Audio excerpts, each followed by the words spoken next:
అస్సలాముఅలైకుం వరహమతుల్లాహి వబరకాతుహు. Hi hello welcome to my channel అండి. ఈరోజు అయితే ఇంకా మంచి టేస్ట్ అయిన బంగాళదుంప ఫ్రై చేస్తున్నాను. నేను ఇక్కడ మంచి మసాలాలు యాడ్ చేశానండి. ఎలా చేశాను ఏటి ప్రాసెస్ చాలా తేలిగ్గా చాలా సింపుల్గా చిన్న పిల్లల కాటుండి పెద్దవాళ్ళ వరకు మనం ఇది చేసుకోవచ్చండి. ఇంట్లోనే సింపుల్గా చేసేసుకోవచ్చు. 5 నిమిషాలలో ముగిసే పని అండి. ఇది పప్పన్నంలో సూపర్గా ఉంటుంది. అందుకనేసి నేను కాంబినేషన్ పప్పన్నంలోకి బంగాళదుంప ఫ్రై చేసుకున్నాను ఈరోజు. చూస్తున్నారు కదా. ఈ వీడియో మీకు నచ్చినట్టుగా అయితే లైక్ చేయండి, షేర్ చేయండి, కామెంట్ చేయండి. ముందుగా మనం ఎలా చేసాము, దీనికి ఏమేమి కావాలో ఒకసారి చూద్దాం రాండి. అస్సలాముఅలైకుం వరహమతుల్లాహి వబరకాతుహు. Hi hello welcome to my channel అండి. ఈరోజైతే ఇంకా ఇఫ్తార్ కోసం సాయంత్రానికి నేను పప్పు అన్నం వండుతున్నాను. అందుకనేసి అందులో మనము ఆలు ఫ్రై బాగుంటుంది అనేసి ఇప్పుడు నేను ఆలు ఫ్రై కోసం ఇక్కడ 3 ఆలు తీసుకున్నాను. బంగాళదుంపలు 3 తీసుకొని దీని పై పొట్టు అనేది తీసానండి.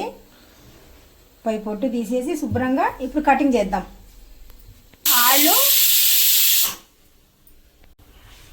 ఇప్పుడు ఆలు మనం పొట్టు తీసాం కదా. పొట్టు తీసిన తర్వాత చిన్న చిన్న ముక్కల కిందకి ఇలా రౌండ్ షేప్లో కటింగ్ చేసుకుందాము.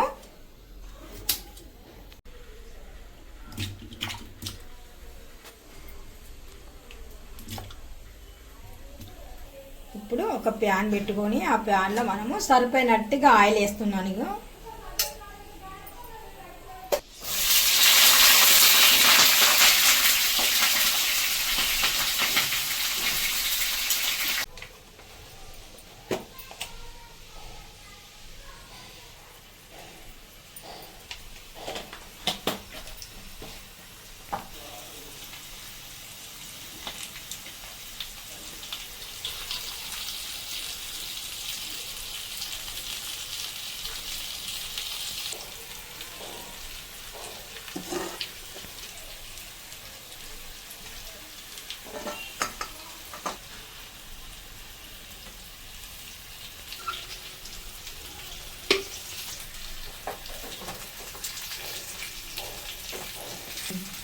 ఇందులో మొత్తానికి ప్రాసెస్ అంతా వేసానండి. నేను పసుపు వేసాను, కారం వేసాను, వెల్లుల్లిపాయల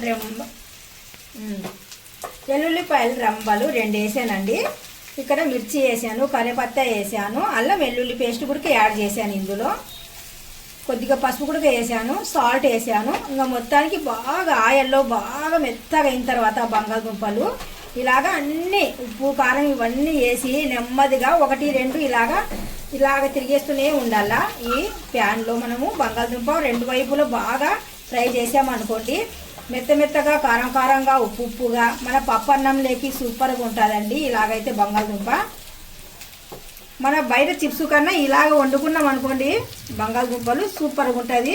ఈ వీడియో నచ్చినట్టుగా అయితే లైక్ చేయండి, షేర్ చేయండి, కామెంట్ చేయండి, సబ్స్క్రైబ్ చేసి వెళ్ళండి. Bye bye.